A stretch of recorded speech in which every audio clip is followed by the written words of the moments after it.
ओम शांति। भगवत गीता श्लोक क्लास में आज का श्लोक है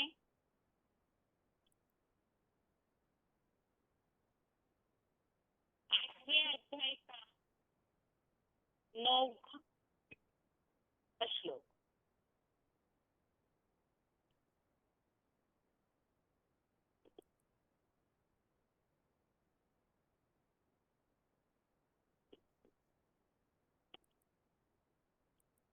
श्लोक है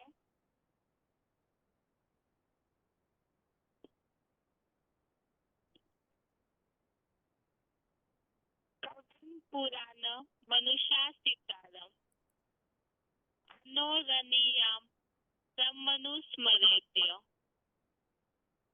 सर्वस्य धाता रमचिन्त्य रूपम् वर्णं तमसः परस्तात्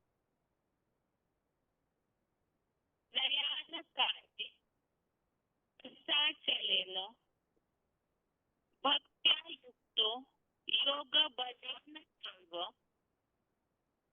भ्रुवोर्मध्ये प्राणम् आवेश्य सम्यक् तं परं पुरुषं मुपैति दिव्यम्।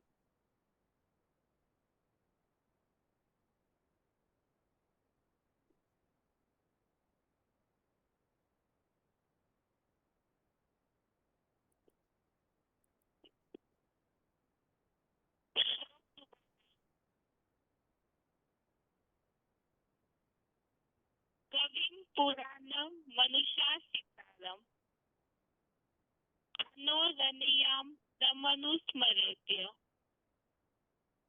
सर्वस्य धाता रमचिन्त्य रूपम्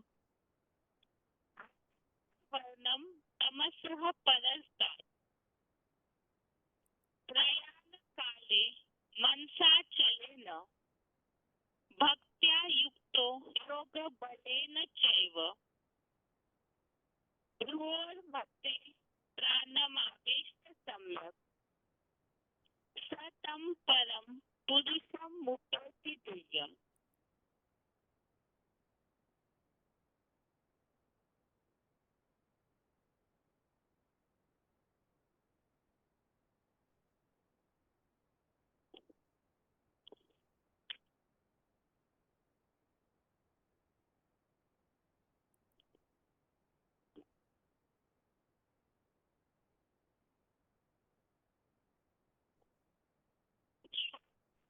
संधि विच्छेद है।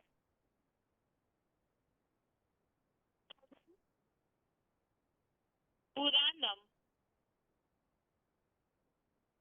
अनुशासितारम अनो अनुस्मरेत् य सर्वस्य धातारम् अचिन्त्य रूपम् आदित्यवर्णं तमसः परस्तात् प्रयाणकाले मनसा अचलेन भक्त्या युक्तः योगबलेन च एव भ्रुवोर्मध्ये प्राणम् आवेश्य सम्यक् तं परं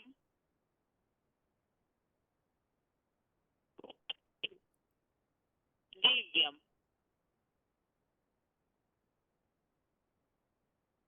संधि विच्छेद दोबारा। कविं पुराणम अनुशासितारम् अनो अनियां सम अनुस्मरेत् य सर्वस्य धातारम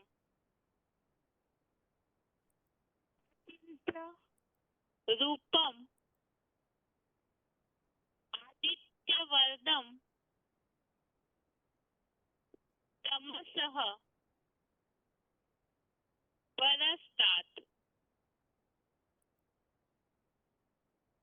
प्रयाणकाले मनसा अचलेन भक्त्या युक्तः योगबलेन च एव भ्रुवोर्मध्ये प्राणम् आवेश्य सम्यक् स तं परम पुरुषम् उपेति दिव्यम्।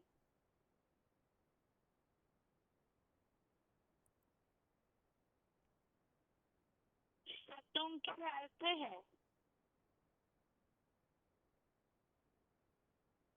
यह अर्थात जो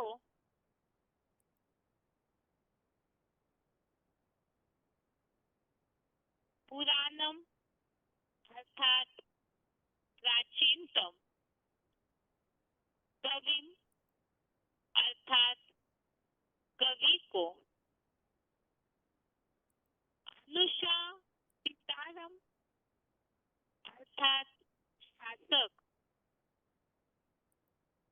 अनुरणीयाम तम अर्थात सूक्ष्माणु से अति सूक्ष्म सर्वस्य अर्थात सबकी धातारम अर्थात धारण करता रूपम अर्थात अचिंत्य रूप वाले आदित्य वर्णम अर्थात सूर्य की तरह वर्ण वाले तमसः अर्थात अज्ञान अंधकार से परस्तात् अर्थात परे अर्थात प्रलय काल में भक्ति अर्थात अचल अडोल भक्ति भाव से अर्थात और मनसा अर्थात मन बुद्धि द्वारा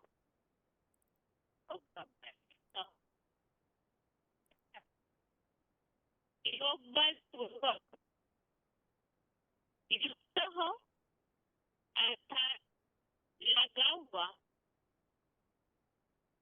भ्रुवोर मध्य अर्थात भ्रू मध्य में एव अर्थात ही प्राणम अर्थात प्राण को सम्यक अर्थात अच्छे से आवेश अर्थात अनुस्मरित अर्थात याद करता है स अर्थात वह तम अर्थात उस अर्थात दिव्य ज्योति परम पुरुषम अर्थात परमात्मा को उपेति अर्थात पाता है। शब्दों के अर्थ दोबारा यह अर्थात जो पुराणम अर्थात प्राचीनतम कविम अर्थात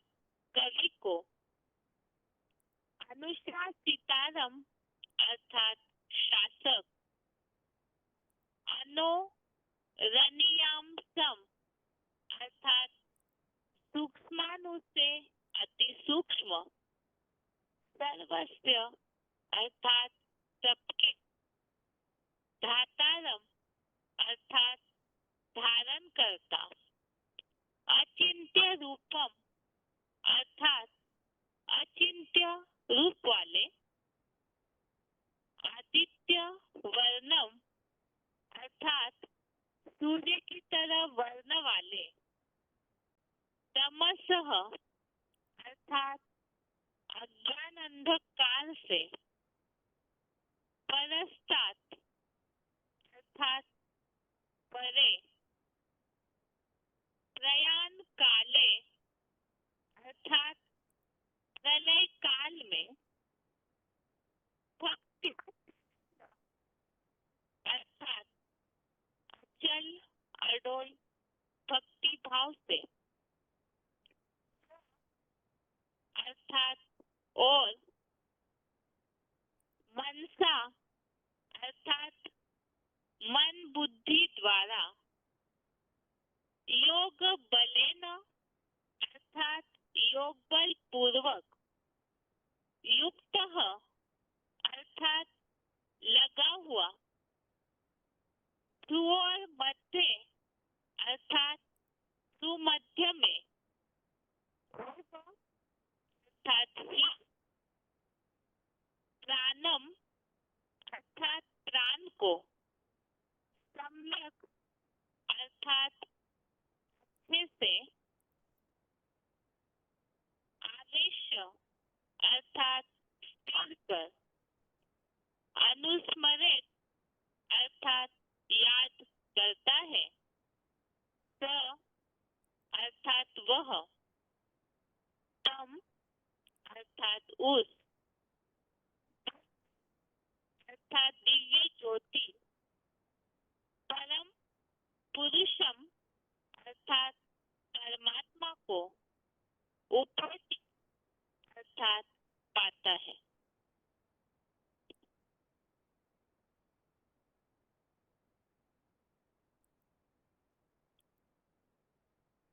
श्लोक का अर्थ है, जो प्राचीनतम कवि को शासक, सूक्ष्माणु से अति सूक्ष्म, सबके धारण करता, अचिंत्य रूप वाले, सूर्य की तरह वर्ण वाले,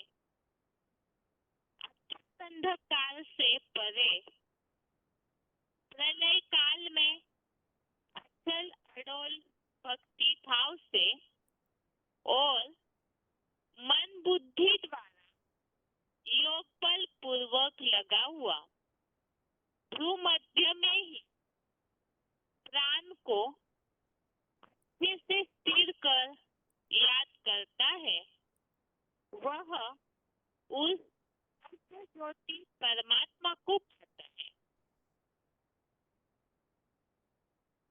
इसके पहले का जो श्लोक है, 8वें अध्याय का ही 8वां श्लोक, या भक्ति योग का टॉपिक चल रहा है श्लोकों में, और इसमें दिव्य पुरुष अर्थात जो प्रकाश युक्त परम पुरुष है, उनको पाने की बात 8वें श्लोक में भी है। इसके पहले के श्लोकों में जो बात चल रही थी कि जो वशीभूत मन बुद्धि वाले हैं, तो ऐसे जो पूरी तरह मन बुद्धि एक भगवान में ही लगाते हैं, वो मेरे भाव को अर्थात राजाई भाव को पाते हैं। और उसी संबंधित इन श्लोकों में भी बात चल रही है कि किस तरह से उस दिव्य पुरुष को अर्थात ही परमात्मा को पा सकते हैं। तो इस श्लोक में भी बात बताई कि जो प्राचीनतम कवि शासक है, सूर्य की तरह वर्ण वाला है, अंधकार से परे है, तो उन्हें याद, उनको पाने के लिए जो दिव्य ज्योति परमात्मा को पाता है, उसके लिए बताया कि प्रलय काल में अचल अडोल भक्ति भाव से जो पूरी तरह मन बुद्धि से योग बल पूर्वक लगा हुआ अपने ही भ्रू मध्य में प्राण रूप आत्मा को अच्छे से स्थिर कर याद करता है तो वो उस दिव्य ज्योति परमात्मा को पाता है। तो यहाँ खास तो भ्रुकुटी के बीच में ही आत्मा रहती है और साथ में ही जो इस तरह से प्रैक्टिस करते हैं तो दिव्य ज्योति परमात्मा को पाते हैं। श्लोक का क्लैरिफिकेशन सहित अर्थ है, जो योगी प्राचीनतम गीतकार कवि को सब प्राणियों के शासक, सूक्ष्माणु से भी अति सूक्ष्म, सब जड़ चेतन के धारण करता, वट वृक्ष रूप सृष्टि बने अति सूक्ष्म अचिंत्य रूप वाले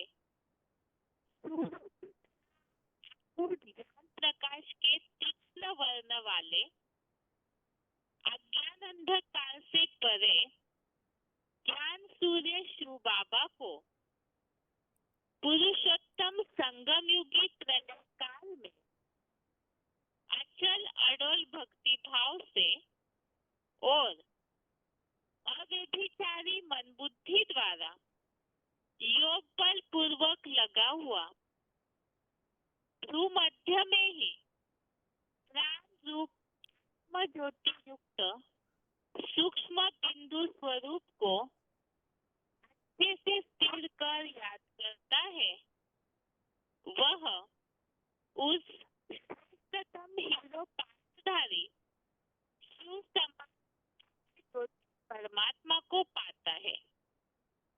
जैसे शिव बाप जन्म जन्म का ही साथी हो गया हो। तो श्लोक में जो बात आई है, एक तो जो योगी प्राचीनतम गीतकार कवि को, तो मुरलियों में इसको में बोला है सबसे बड़ा गीत तो है श्रीमद् भगवद गीता, तो उसे जो लिखने वाले हैं वो सबसे प्राचीनतम कवि है। तो उसके बारे में तो हम VCD में जो उल्लेख मुरलियों में शिव बाबा ने बताया है उसे समझेंगे ही। बाकी सब प्राणियों के शासक और सूक्ष्माणु से भी अति सूक्ष्म, तो ये रूप बताया परम पिता का और सब जड़ चेतन के धारण करता वट वृक्ष रूप सृष्टि बने अति सूक्ष्म अचिंत्य रूप वाले। तो वट वृक्ष रूप सृष्टि, वट वृक्ष किसे कहा है और उसका बीज जो इस तरह अचिंत्य वाला और सूर्य की तरह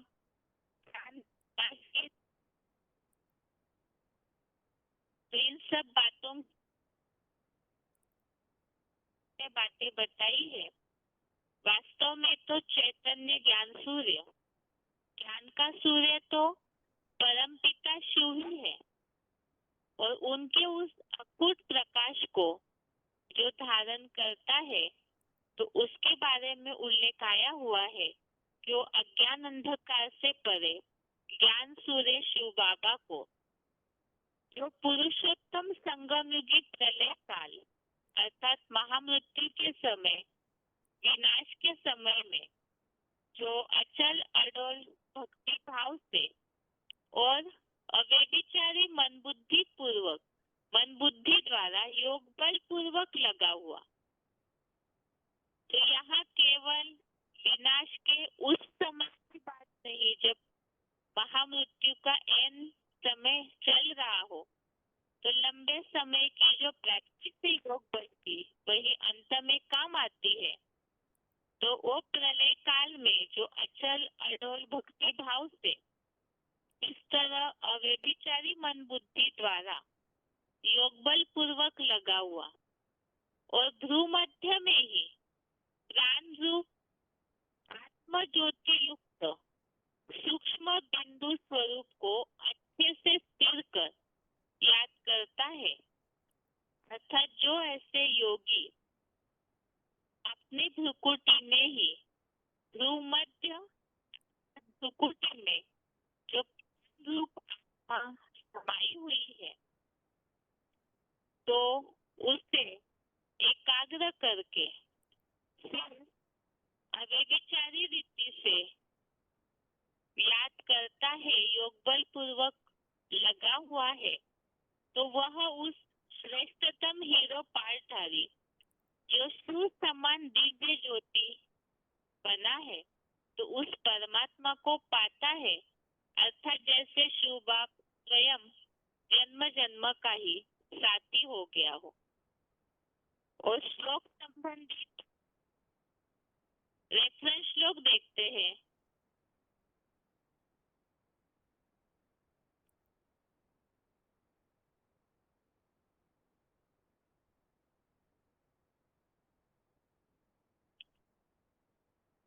पहले है 12वें अध्याय का 3रा श्लोक।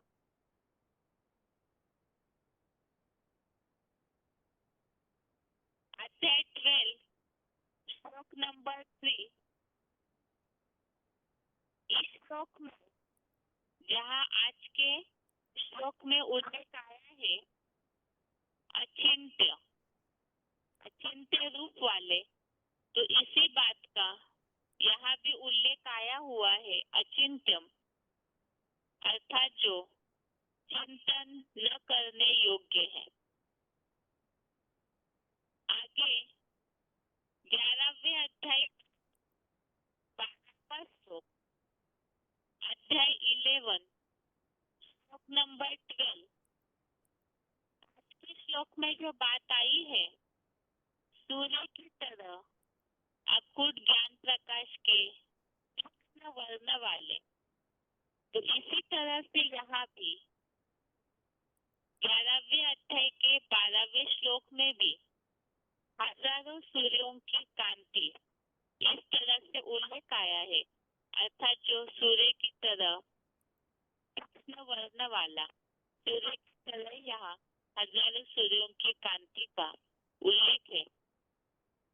इसी तरह 13वें अध्याय का 17वां श्लोक, अध्याय 13 श्लोक नंबर 17, उसमें भी उल्लेख आया हुआ है तमसः परमुच्यते, अर्थात ये अज्ञान के अंधकार से परे कहा जाता है।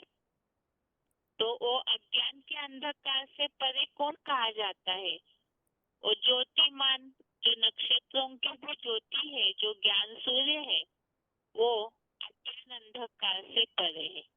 क्योंकि आज के श्लोक में भी उल्लेख आया हुआ है तमसः परस्तात्, अर्थात अज्ञान।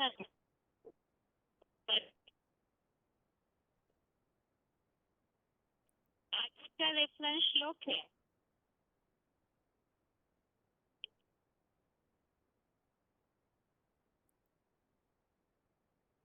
5वें अध्याय का 16वां श्लोक, अध्याय 5 श्लोक नंबर 6। श्लोक में हम पहले भी समझ चुके हैं। यहाँ जो उल्लेख आया हुआ है कि ज्ञान द्वारा जिनका आत्मा का वो अज्ञान नष्ट हो गया, उनका वह ज्ञान परम पिता सदाशिव ज्योति को सूर्य जैसा दिखाता है। तो इस श्लोक में जो हमने उल्लेख समझा था, जो इस धरती पर जो शिव समान बन जाता है, तो वो आत्मा परम पिता के उस ज्ञान की रोशनी को प्रैक्टिकल में दिखाने के निमित्त बनते हैं। जिसके लिए उल्लेख देखा था हमने, आदम को खुदा मत कहो। आदम खुदा नहीं, लेकिन खुदा की नूर से आदम जुदा नहीं। तो इस तरह से बाप समान बनता है। तो इस धरती का वो प्रैक्टिकल चैतन्य ज्ञान सूर्य है। तो इसी प्रकार वो ज्ञान सूर्य कौन है?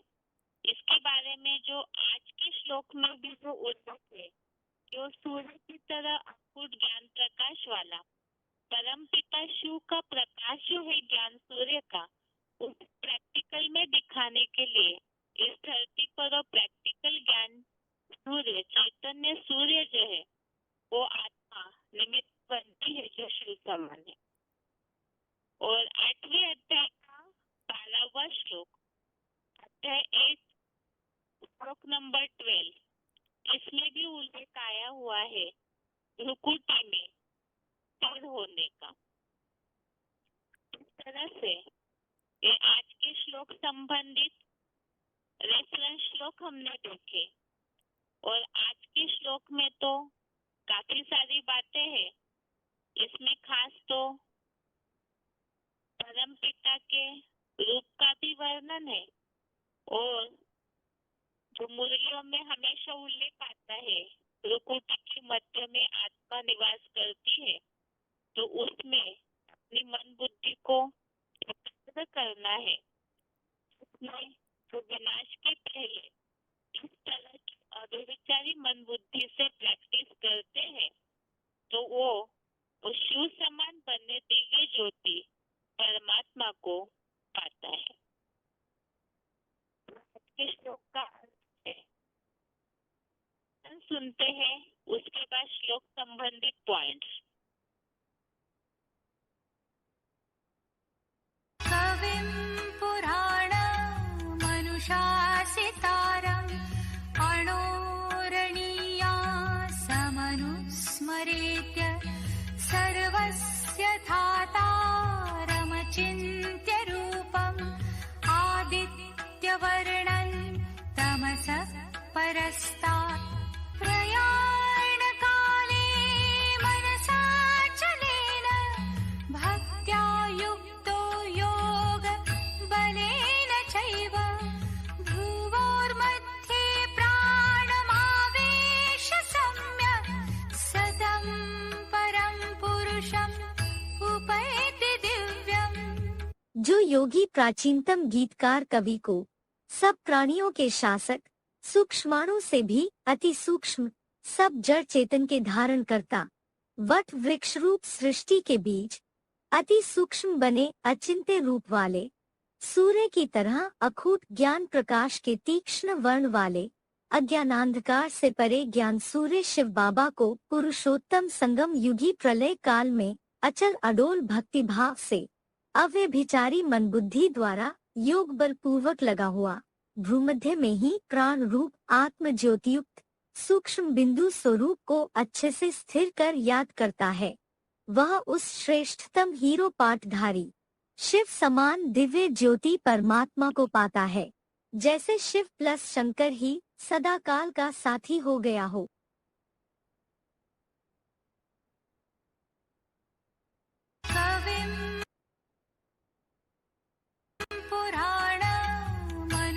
मनुषासितारम् अणोरणीया समनुस्मरेत्य सर्वस्य धातारमचिन्त्य रूपम् आदित्यवर्णं तमसः परस्तात् प्रयाणकाले मनसाचलेन भक्त्या युक्तो योगबलेन चैव भ्रुवोर्मध्ये प्राणमावेश्य सम्यक् सतं परं पुरुषम् उपैति दिव्यम्।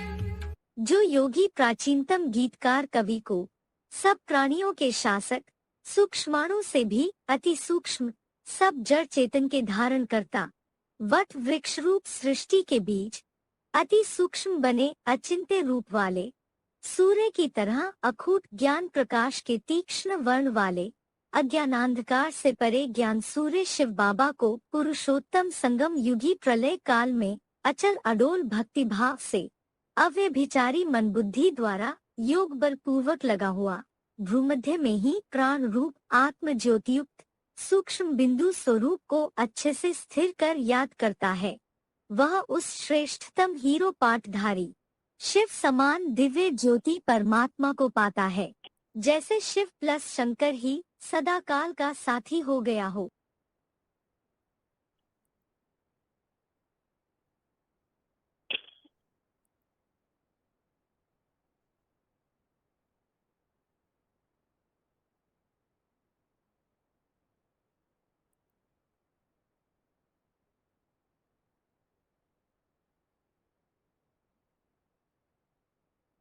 आगे है श्लोक संबंधित पॉइंट्स।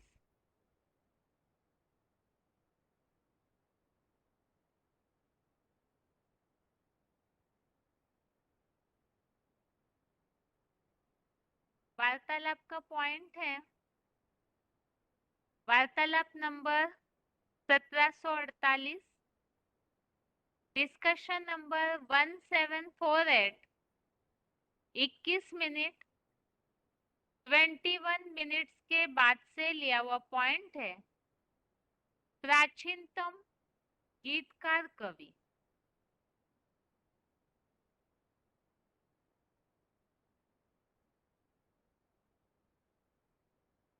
तो भगवद गीता में बाबा भगवद गीता में बाबा कबीर पुराणों में 50 सितारों श्लोक है ना बाबा। इसमें ये जो कवि की जो बात कर रहे हैं बाबा, वो इसमें जो कवि का जो बात कर रहे हैं बाबा, वो कवि वो द्वापरी कवि की बात कर रहा था या संगमी का बात कर रहा था? कोई भी कवि हो, कवि जब कविता करते हैं तो भाव विभोर होते हैं या नहीं होते? भावनाहीन हो करके कविता करते हैं या भावना में विभोर हो करके कविता करते हैं? हैं? भावना में डूब जाना, भावना में डूब करके कविता करते हैं कि भावहीन कविता करते हैं, भाव में डूब जाते हैं। जैसे कहते हैं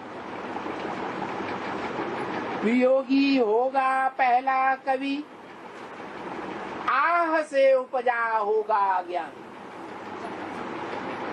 निकल कर नैनों से चुपचाप बही होगी कविता अनजान। ये कौन सी युग की बात है? संगम की। ये द्वापर युग की बात है। द्वापर युग में ऐसे कवि होना शुरू हुए जो वियोगी हो गए। पहले अपनी आत्मा में आत्मा के स्वरूप को परमात्मा के रूप में देखते थे। वही आत्मा वही परमात्मा। मैं आत्मा ज्योति बिंदु, मेरा बाप भी ज्योति बिंदु। और द्वापर में आके भूल गए। तो जो पहले भूला वो वियोगी हो गया पहला कवि, जिसे कहते हैं व्यास। ये वियोग का भाव आया ना, तो उस भाव में विभोर होकर के कविता लिखी। आगे है VCD number 2503, VCD number 2503, 16 minute 16 minutes के बाद से लिया हुआ पॉइंट है सब प्राणियों के शासक।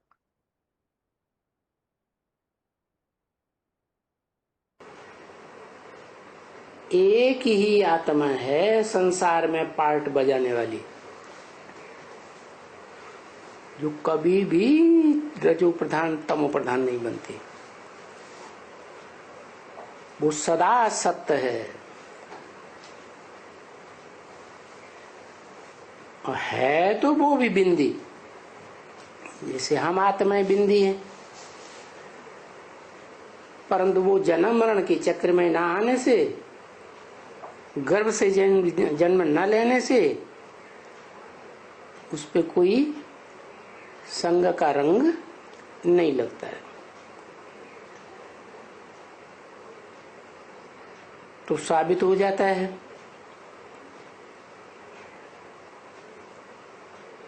कि गीता में वो कौन सा भगवान है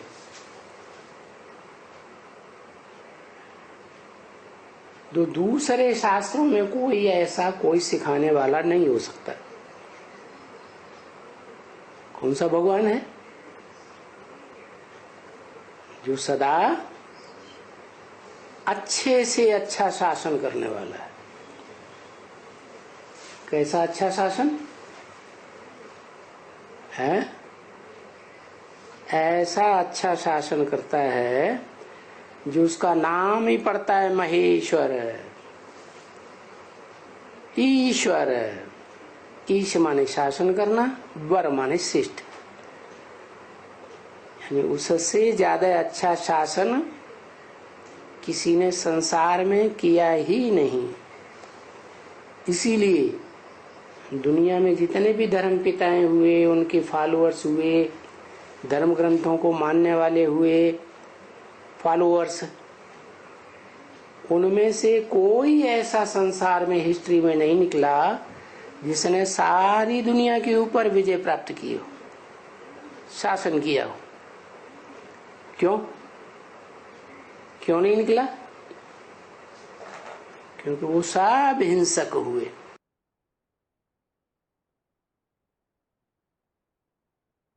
आगे है VCD number 2468, VCD number 2468, 47 minute 47 minutes के बाद से लिया हुआ पॉइंट है। सूक्ष्माणु से अति सूक्ष्म और अचिंत्य रूप वाले।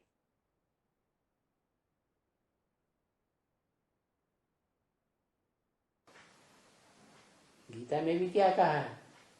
आत्मा का स्वरूप बताया, अणोणीयांसम मनुस्मरेत्य है। जैसे अणु होता है ना, जिससे अणुबम बनता है, तो अणु का भी अणु टुकड़े के टुकड़े करते ही चले जाते हैं, और वो टुकड़े इन आंखों से दिखाई भी नहीं पड़ते, यंत्रों से देखे जाते हैं। लेकिन ये आत्मा तो इतना सूक्ष्म अणु है कि इसे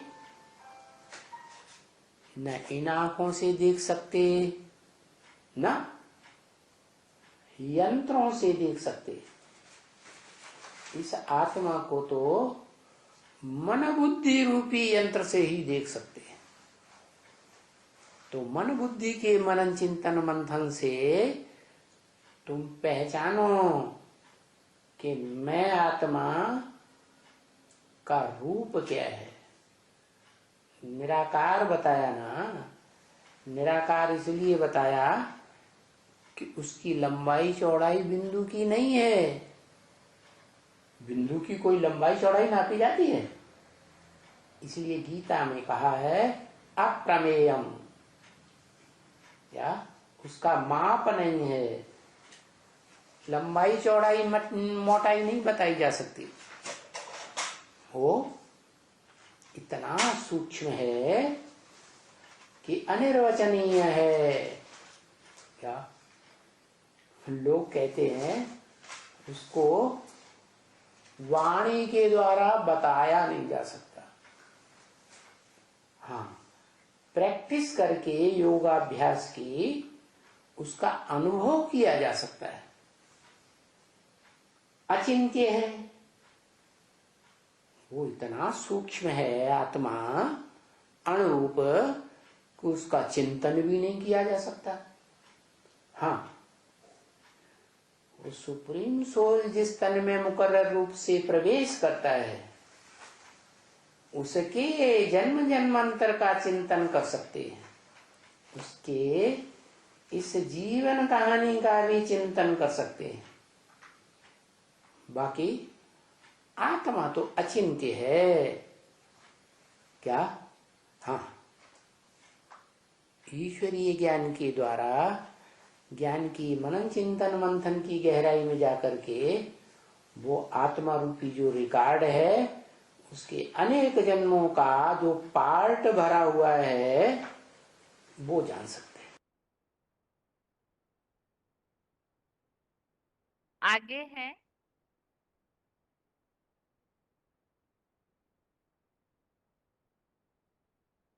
VCD number 1808, VCD number 1808, 33 minute 37 minutes के बाद से लिया हुआ पॉइंट है। सब जड़ चेतन के धारण करता।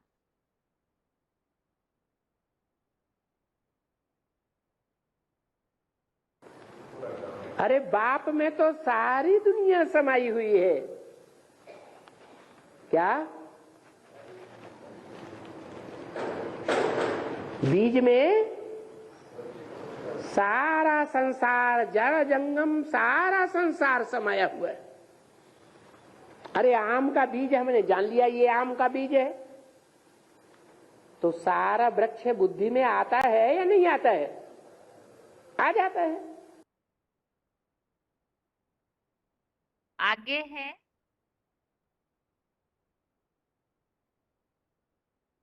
VCD number 2356, VCD number 2356, 17 minute 17 minutes के बाद से लिया हुआ पॉइंट है। वट वृक्ष रूप सृष्टि के बीच।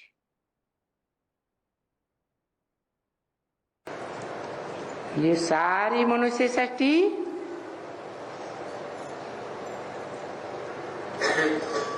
एक वृक्ष के समान है।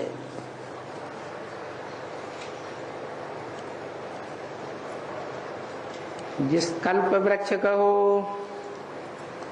सृष्टि वृक्ष कहो, गीता में अश्वत्थ वृक्ष कहा गया है।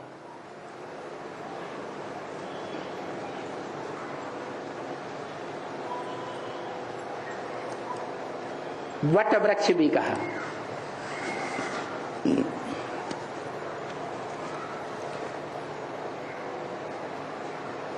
बड़े से बड़ा वृक्ष बड़ा का वृक्ष ही होता है, और उसका बीज अति सूक्ष्म होता है।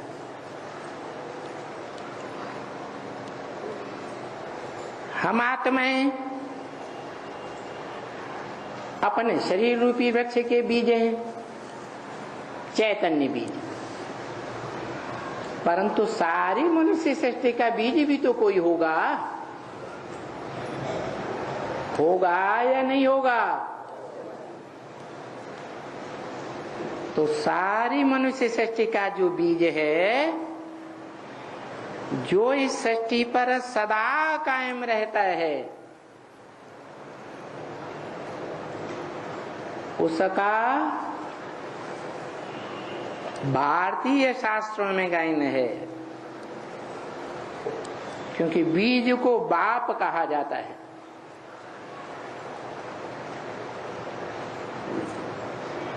इसे जगत का बीज शास्त्रों में गाया हुआ है। जगतम पितरम वंदे पार्वती परमेश्वरो। सारे जगत के पिता शंकर को माना जाता है। इसीलिए एक महादेव शंकर का ही नाम है, जो निराकार शिव के साथ जोड़ा जाता है, सदा शिव के साथ जोड़ा जाता है। आगे है VCD number 2376, VCD number 2376, 55 minute 55 minutes के बाद से लिया हुआ पॉइंट है। सूर्य की तरह अखुट ज्ञान प्रकाश और अंधकार से परे। वो सदाशिव जब इस सृष्टि पर आता है, तो उस सदाशिव को जो फॉलो करने वाले बच्चे हैं, वो बच्चे सूर्यवंशी बच्चे कहे जाते हैं। हैं? हाँ, सूर्यवंशी बच्चे हैं।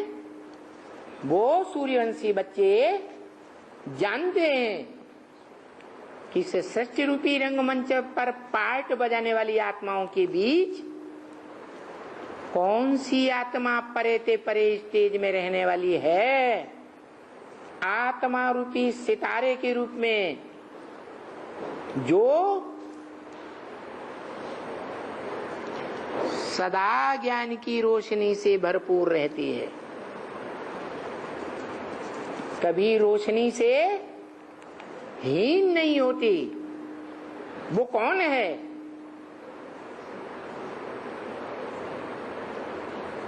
जो सृष्टि रूपी रंगमंच पर आती तो है, लेकिन कभी अंधकार का पार्ट नहीं बजाती, अज्ञान की बात नहीं सुनाती। क्या ज्ञान की रोशनी ही देती है या अंधेरा कायम रहेगा? अंधेरा कायम रखवाती है? कौन है?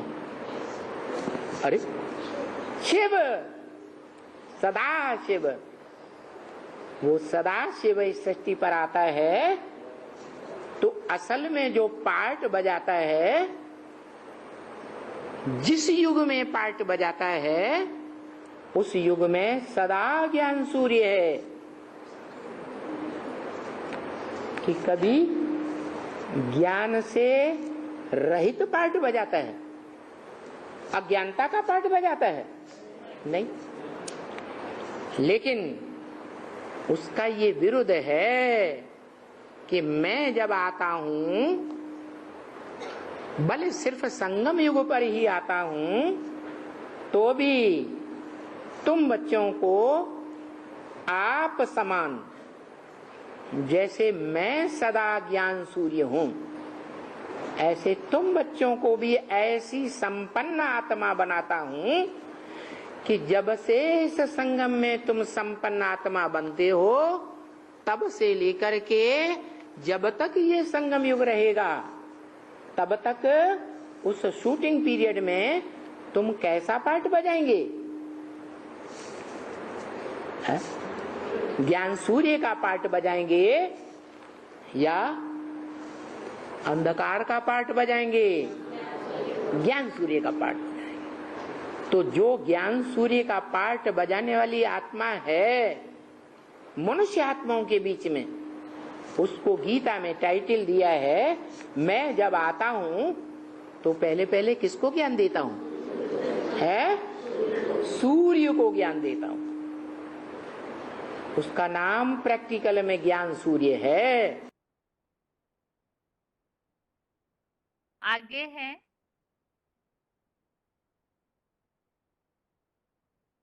वार्तालाप number 1550, discussion number 1550। 41 minute 41 minutes के बाद से लिया हुआ पॉइंट है, प्रयाण काल में योग बल पूर्वक लगा हुआ। गीता में आया है प्रयाण काले मनसा चलेन। प्रयाण या न माना जाने के समय। रोजमर्रे की जिंदगी में तो सभी मृत्यु को पाते हैं, जाते हैं, लेकिन प्रयाण काल कौन सा होता है? महाविनाश। वो अंत काल है सभी का, और अंतमते सोगते। तो उस अंतमते में सारे विश्व की आत्माएं, सब धर्म की विश्व की आत्माओं की बुद्धि में कौन बसा हुआ होगा? परम पिता बिंदु को याद करने वाले होंगे सारे, या साकार बुद्धि में समाया हुआ होगा? तो वो परमात्मा हुआ, वो एक ही आत्मा है जिसका गायन है आत्मा सो परमात्मा, और वो उस समय सबकी बुद्धि में व्यापक होगा या नहीं? याद के रूप में होगा ना। तो इसलिए भक्ति मार्ग में, क्योंकि अंत समय में जब सृष्टि का अंत हुआ था, सबका प्रयाण काल था, उस समय सबकी बुद्धि में बैठ गया आत्मा सो परमात्मा। और परमात्मा क्या है? सबकी बुद्धि में व्यापक है। एक भी इस सृष्टि की आत्मा ऐसी नहीं, मनुष्य आत्मा नहीं होगी जो उस बाप को याद न करे। तो सर्वव्यापी हुआ या नहीं हुआ अंत समय में? है तो अंत मते वो ही फिर भक्ति मार्ग में जन्म जन्मांतर बुद्धि में बैठा रहते हैं। नहीं तो जो भक्ति मार्ग में बातें चल रही हैं उनका कुछ कारण चाहिए या नहीं चाहिए? अकारण ही कुछ हो जाता है। कोई गायन, कोई पूजन अकारण ही होता है या कोई कारण होता है? तो परमात्मा सर्वव्यापी है, इसका कोई कारण होना चाहिए या नहीं होना चाहिए? कहाँ कारण पैदा हुआ है? कलपपुर में जब सारी सृष्टि का विनाश हुआ था, सबका प्रयाण काल था, तब सबकी बुद्धि में बैठ गया था आत्मा सु परमात्मा। वो परमात्मा सर्वव्यापी है, सबकी बुद्धि में व्यापक हो गया। बिंदु की याद नहीं कर रहे थे सब। बिंदु की याद करना सबके बस का रोग नहीं है, है?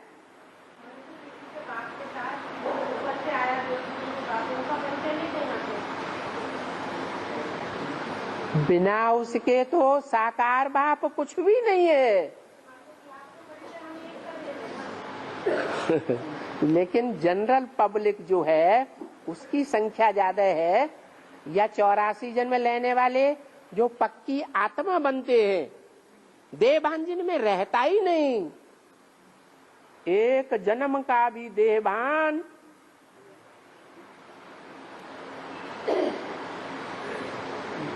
रहता है कि नहीं रहता है? नहीं, एक जन्म का भी देहभान नहीं रहता।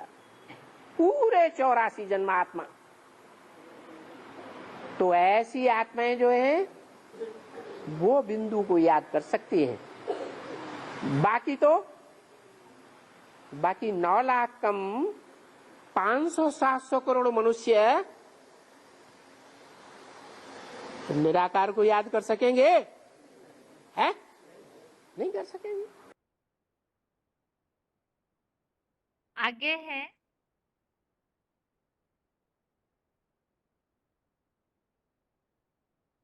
Gita clarification MP3 24 minute 24 minutes के बाद से लिया हुआ पॉइंट है।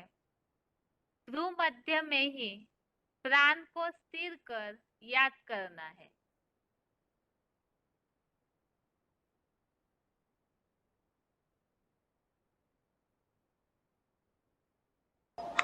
मध्ये प्राणमावेश सम्यक। जब मनुष्य मरता है, गीता में बताया, तो वो भ्रुकुटी के मध्य में अपने प्राणों को याद करे, भली भांति रूप से सारे शरीर की शक्ति जो है भ्रुकुटी के मध्य में लगा। ये किस लिए बोला? ये इसलिए बोला कि कोई भी व्यक्ति को अगर पुलिस ढूंढती है तो सबसे पहले उसके घर का छापा मारती है। तो ये शरीर रूपी राज्य में आत्मा का जो अपना घर है वो ये भ्रुकुटी का मध्य है। इंदिरा गांधी को गोली मारने वाले ने सारी छाती छलनी कर दी गोलियां मार मार। और इंदिरा गांधी को एक अस्पताल से दूसरे अस्पताल में, तीसरे अस्पताल में लेके दौड़ते हैं, क्योंकि डॉक्टर ने कहा अभी गुंजाइश है, दूसरे अस्पताल में ले जाओ गोली से। माने अगर वो गोली मारने वाला जानता होता कि आत्मा यहाँ निवास करती है तो एक ही गोली मार देता। इतनी गोलियां 27 डालने की जरूरत नहीं पड़ती। तो आत्मा का जो मूल स्थान है, जो ग्रह है, घर, वो भ्रुकुटी का मध्य है। जो 5 ज्ञानेंद्रियां हैं ये मुख में है। जैसे कि आत्मा रूपी राजा के बड़े बड़े मंत्री हैं, ये है श्रेष्ठ इंद्रियां कही जाती है। उन श्रेष्ठ इंद्रियों के बीच में उत्तम अंग में ये आत्मा निवास करती है। उसको कहते हैं उत्तम अंग। जितने भी अंग हैं शरीर में, उनमें सबसे उत्तम अंग, सबसे श्रेष्ठ अंग जो है वो ये आत्मा की है, भ्रकुटी का मन। तो अमृत वेले सवेरे उठते समय और रात को सोते समय ये प्रैक्टिस जरूर पक्की करनी चाहिए, क्योंकि रात को जब आदमी सो जाता है तो मरे जैसा हो जाता है। माने रात को सोने से पहले हम अपनी प्रकृति के मध्य में उस स्टार आत्मा को देखने की कोशिश करते करते सो जाए। क्या दूसरा कोई संकल्प न करें, और सवेरे को जब उठे तो ये पक्का करते हैं दुनिया में और किसी चीज को हम याद नहीं करेंगे, पहले अपनी आत्मा स्टार को प्रकृति के मध्य में याद करें। ये 10-10 मिनट का भी अगर अभ्यास रात को सोते समय और सुबह जगते समय अगर कर लिया तो सारे दिन का पुरुषार्थ बड़ा आसान हो जाता है। इसलिए बोला भ्रभुर मध्य प्राणे महावेश सम्यक, प्रकृति के मध्य में आत्मा का भली प्रकार ध्यान करना चाहिए। अगर हम ऐसा करते रहे तो अंत मतेषु गति जरूर हो जाएगी। अंत में जब उत्तम अंग में बैठी हुई आत्मा का स्मरण करेंगे तो हमारी आत्मा जो है वो सारे शरीर से मोह नष्ट करके वहां स्थिर होकर के परम धाम वापस चली जाएगी। आगे है VCD number 3039, VCD number 3039। 1 minute के बाद से लिया हुआ पॉइंट है, याद से परमात्मा की प्राप्ति। अपन को आत्मा समझ बाप को याद करना है, तो याद करे तो रिजल्ट क्या आएगा? अंतमते सुगति। याद करते करते वहां चले जाएंगे। कहाँ चले जाएंगे? हैं? बाप के पास चले जाएंगे। बाप तो परमधाम में जाके बैठ जाएगा। है? हाँ, शिव बाबा के पास चले जाएंगे।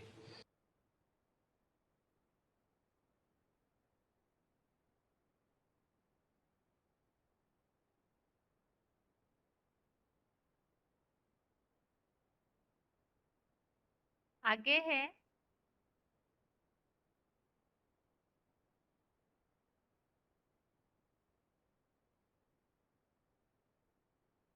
इस हफ्ते के श्लोकों की रिवीजन। अध्याय 6 का 41 से 44 तक श्लोक, अध्याय 6 का श्लोक नंबर 41 से 44 तक, और अध्याय 8 का 9वां 10वां श्लोक, अध्याय 8 का श्लोक नंबर 9-10। पहले है 41वां श्लोक, 41 नंबर श्लोक। प्राप्य पुण्य कृताम लोकान उषित्वा शाश्वती समः शुचिनाम श्रीमताम गेहे योग भ्रष्टो भी जायते।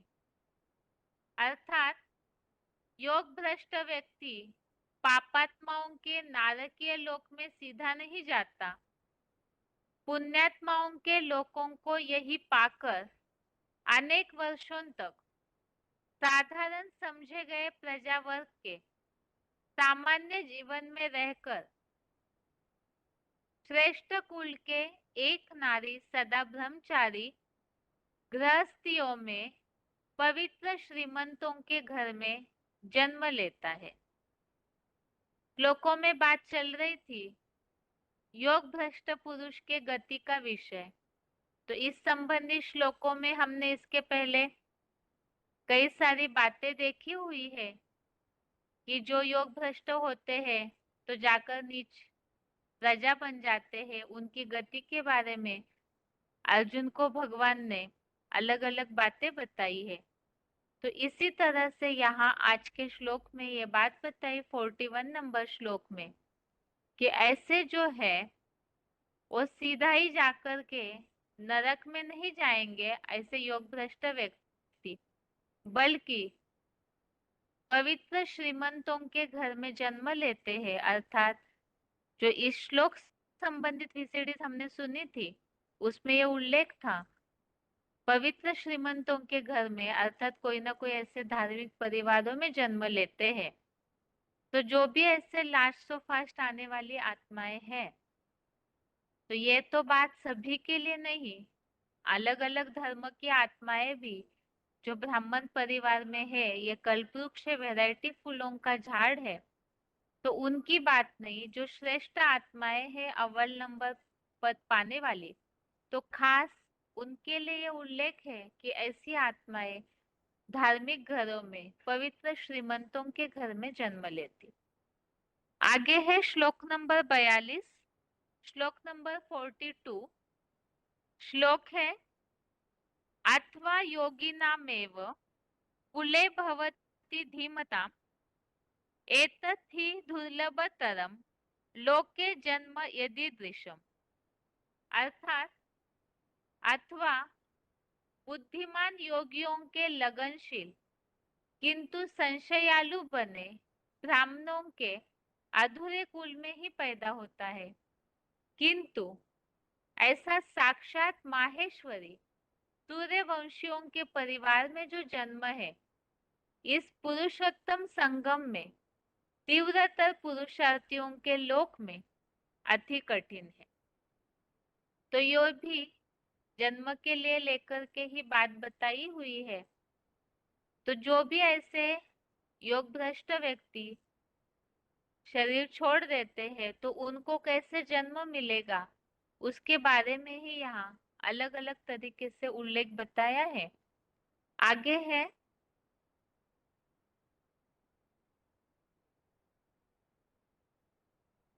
श्लोक नंबर 43, अध्याय 6 का श्लोक नंबर 43।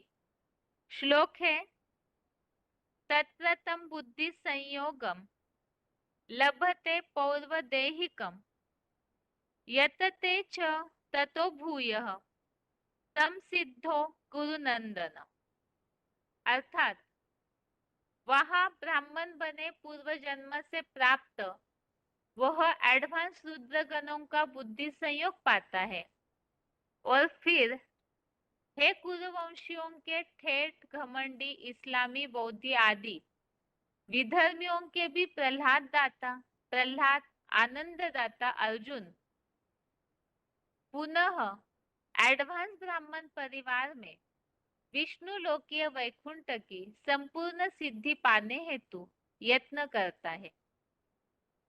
अर्थात जैसे कि मुरलियों में उल्लेख आता है, पुरुष ब्राह्मणों का कोई भी पुरुषार्थ व्यर्थ नहीं जाता है, और जब दोबारा शरीर छोड़ करके फिर से जब आते हैं, तो वो पुरुषार्थ करने के लिए उनका वो पिछले जन्म का पुरुषार्थ भी ऐड हो जाता है। तो यहाँ जो उल्लेख है, पूर्व जन्म से प्राप्त वह बुद्धि संयोग पाता है, और फिर दोबारा वही संपूर्ण सिद्धि पाने हेतु जो पुरुषार्थ पिछले जन्म में अधूरा छूटा, उसे फिर सिद्धि पाने हेतु यत्न करता है। आगे है, इस श्लोक संबंधित रेफरेंस श्लोक हमने देखा था दूसरे अध्याय का 40, अध्याय 2 का श्लोक नंबर 40, जिसमें यह उल्लेख आया है, इस योग में पूर्व जन्मों के पुरुषार्थ का नाश नहीं होता है और उल्टा फल भी नहीं होता। तो यही आज इस 43 नंबर श्लोक में है कि पूर्व जन्म से प्राप्त वो बुद्धि संयोग पाता है और फिर पुनः संपूर्ण सिद्धि हेतु यत्न करता है। आगे है श्लोक नंबर 44, अध्याय 6 का श्लोक नंबर 44। पूर्वाभ्यासेन तेनैव ह्रियते ह्यवशोऽपि सः जिज्ञासुरपि योगस्य शब्द ब्रह्माति वर्तते। अर्थात उस पूर्व जन्म के अभ्यास द्वारा ही वह अर्धयोगी ब्रह्मावत स्वतः विवश होकर योग सिद्धि हेतु खींचता है, और राजयोग का थोड़ा ज्ञान पाने का इच्छुक भी झांझ मजीरा की आवाज वाले भक्ति मार्गी चतुर्मुखी ब्रह्मा के पार परम ब्रह्म में चला जाता है। तो दोबारा जन्म लेकर आने के बाद उनके जो पूर्व जन्म के पुरुषार्थ के संस्कार है, वो संस्कार ही उन्हें फिर से पुरुषार्थ करने के लिए योग की सिद्धि पाने हेतु खींचते हैं। और ऐसी जो आत्माएं हैं वो भक्ति मार्गीय, ये जो आडंबर है झांझ मजीरा वाले, और खास तो बेहद ब्राह्मणों की दुनिया के, तो उन सब के पार परम ब्रह्म में चला जाता है। तो ये शब्द ब्रह्माति वर्तते, इस संबंधित पॉइंट हमने सुना था कि अलग अलग प्रकार के जो भी भक्ति मार्गीय आडंबर है जिसमें आवाज करते हैं, धुनी रमाते हैं, तो उन सब बातों से पार चला जाता है। इस तरह से ये तो 6वें अध्याय के श्लोकों की रिवीजन।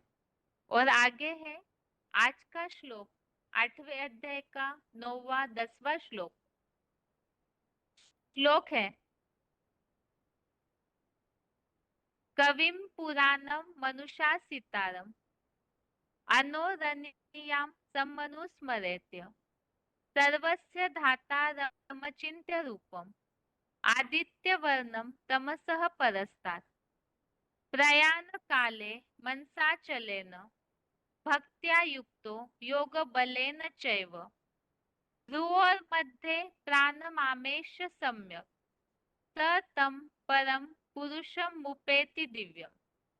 अर्थात जो योगी प्राचीनतम गीतकार कवि को सब प्राणियों के शासक, सूक्ष्माणु से भी अति सूक्ष्म, सब जड़ चेतन के धारण करता, वट वृक्ष रूप सृष्टि के बीज बने अति सूक्ष्म अचिंत्य रूप वाले, सूर्य की तरह अखूट ज्ञान प्रकाश के तीक्ष्ण वर्ण वाले, अज्ञान अंधकार से परे ज्ञान सूर्य शिव बाबा को पुरुषोत्तम संगम युगी प्रलय काल में अचल अडोल भक्ति भाव से और अव्यभिचारी मन बुद्धि द्वारा योग बल पूर्वक लगा हुआ भ्रू मध्य में ही प्राण रूप आत्म ज्योति युक्त सूक्ष्म बिंदु स्वरूप को अच्छे से स्थिर कर याद करता है, वह उस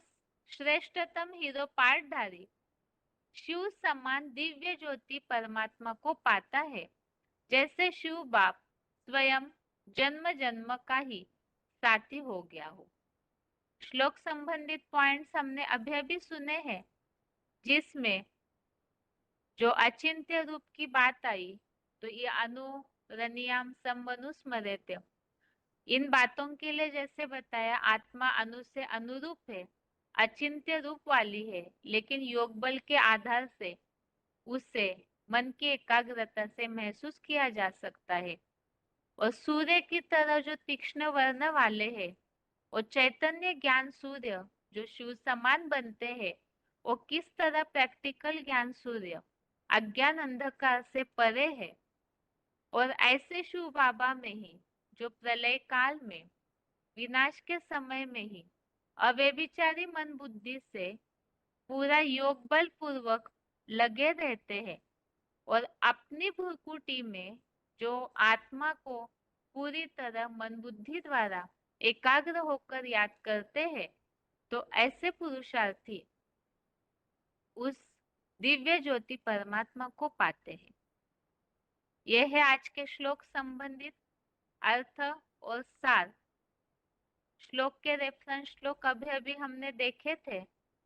क्लास का टाइम भी पूरा होने जा रहा है, इसलिए उसे रिपीट नहीं करेंगे। कल के श्लोक टेस्ट के हिसाब से श्लोक नंबर है 6वें अध्याय का 41 से 44 तक श्लोक, अध्याय 6 का श्लोक नंबर 41 से 44 तक, और अध्याय 8 का 9-10वां श्लोक, अध्याय 8 का श्लोक नंबर 9-10। इस तरह से इस श्लोकों की रिवीजन हुई। और आज के लिए गीता क्लास यहाँ तक ही। ओम शांति।